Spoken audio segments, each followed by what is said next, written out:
Hello বন্ধুরা, তোমাদের সবাইকে স্বাগত আমার এই ছোট্ট মিনি ব্লগে। গিয়েছিলাম আমার দিদি বাড়িতে, আর সেখানে ছিল কালী পুজো। আর কালী পুজোর জন্য যে ডেকোরেশনটা অসাধারণ হয়েছিল, সকাল সকাল যেতেই দেখি ডেকোরেশন একদম কমপ্লিট, শুধু মা আসার অপেক্ষা। সন্ধ্যাবেলা হলেই মা চলে আসবে, এই দেখে নিচে চলে আসলাম। নিচে আসতেই দেখলাম টিফিন হয়ে গেছে, আর টিফিনে ছিল লুচি আর আলুর তরকারি। আমি যেহেতু উপোস করেছি, আমি খাইনি, তো এটা অন্য একজনেরটা তোমাদেরকে দেখালাম। এই দেখো সন্ধ্যা হয়ে গেছে আর আমাদের মা এসে হাজির। মা আসাতে জায়গাটা একদম পরিপূর্ণ হয়ে গেছে।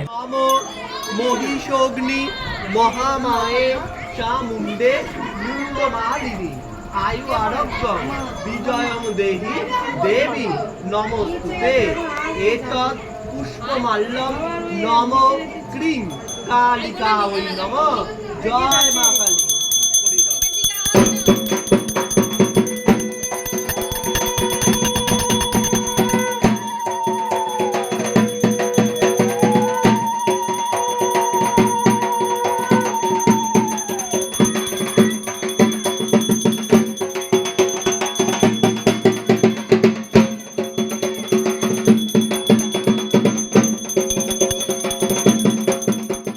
আমরা যারা যারা উপোস করেছিলাম প্রত্যেকেই মাকে মালা পরাছিলাম, আর ঠাকুরমশাই মন্ত্র বলছিল, সেই মন্ত্র পড়ে পড়ে আমরা সবাই মাকে মালা পরিয়ে দিয়েছিলাম।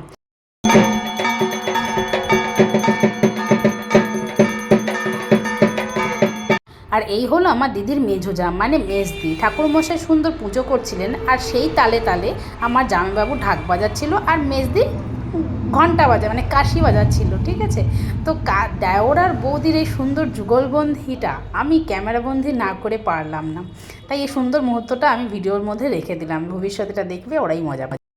যেহেতু জোড়া কালী পুজো ছিল, তাই সব কিছুই ডবল ডবল হচ্ছিল, সেটা আরতি করা হোক বা ভোগ নিবেদন করা হোক। আর যখন আরতি হচ্ছিল, যে বাড়ির সবাই কত সুন্দর মজা করছিল, কেউ কেউ বা একটু কোমরও দোলাচ্ছিল।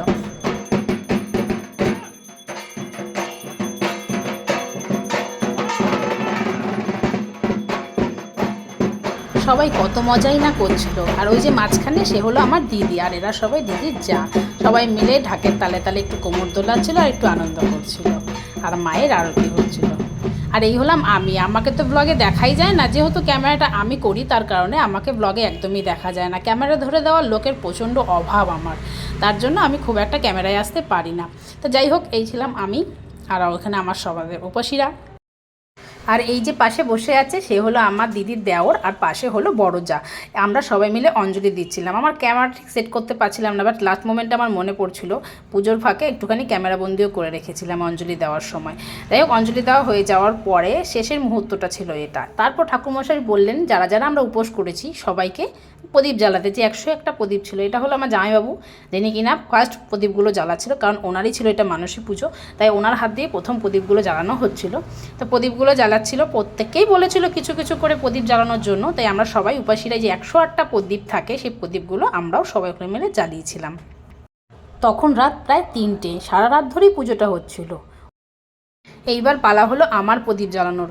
আমি প্রদীপ জ্বালাচ্ছিলাম। ভাগ্যিস আমার জামাইবাবু আমাকে ক্যামেরাটা করে দিয়েছিল। থ্যাংক ইউ তোমাকে, যে আমাকে ক্যামেরাটা একটু ধরে দিয়েছিলে, তার কারণে আমাকে একটু ব্লগের মধ্যে দেখা গেল। আর পাশে যিনি রয়েছে আমার দিদির দেওর, যাকে বলেছিলাম সে মন দিয়ে পুজো করছে, আরতি করছে। যাই হোক, আমরা সবাই মিলে পুজোয় ভালোই আনন্দ করে পুজোটা করেছি ঠিকঠাকভাবে। সমস্ত ক্লিপ আমি তুলতে পারিনি, কারণ পুজোর মধ্যে একটু ছিলাম, সমস্ত কিছু দেখানো যায়নি। যতটা পেরেছি আমি দেখানোর চেষ্টা করেছি। তাই এই যে আমাদের এখন পুজোটা কমপ্লিট হতে এসেছে। পুজোটা যেহেতু ছাদে হচ্ছিল, তার জন্য আমি ম্যাক্সিমাম সময়টা ছাদেই ছিলাম। আর নিচে যে খাওয়া দাওয়ার আয়োজন করা হচ্ছিল, সেখানে আমি কিছুই তুলতে পারিনি। পরমাত্মনে স্বাহা এতৎ মন্ত্রেণ পুণ্যাহতি দান কর্মাহং অহম করিষ্যে নমো বিষ্ণবে স্বাহা। যেহেতু এটা জামাইবাবুর মানসিক পুজো ছিল, তার জন্য ঠাকুরমশাই বলেছিলেন যে যজ্ঞতে তারা দুজনেই বসবেন, তারা দুজনেই যজ্ঞ করবেন। আমরা সবাই পাশ থেকে বসে যজ্ঞটা দেখেছি। যজ্ঞটা শেষ হয়ে পুজোটা কমপ্লিট হয়েছিল ভোর 4টের সময়। এই হলো আমাদের মা, তোমরা সবাই মায়ের আশীর্বাদ নিও। আর এই হলাম আমি, তোমাদের মিতালি। কেমন লাগলো ব্লগটা অবশ্যই কমেন্ট করে জানিও, আর ভুল ত্রুটি হলে সেটাও আমাকে কমেন্ট করে জানিও। আর একটা লাইক করে দিও, পারলে শেয়ার করে দিও। বাই।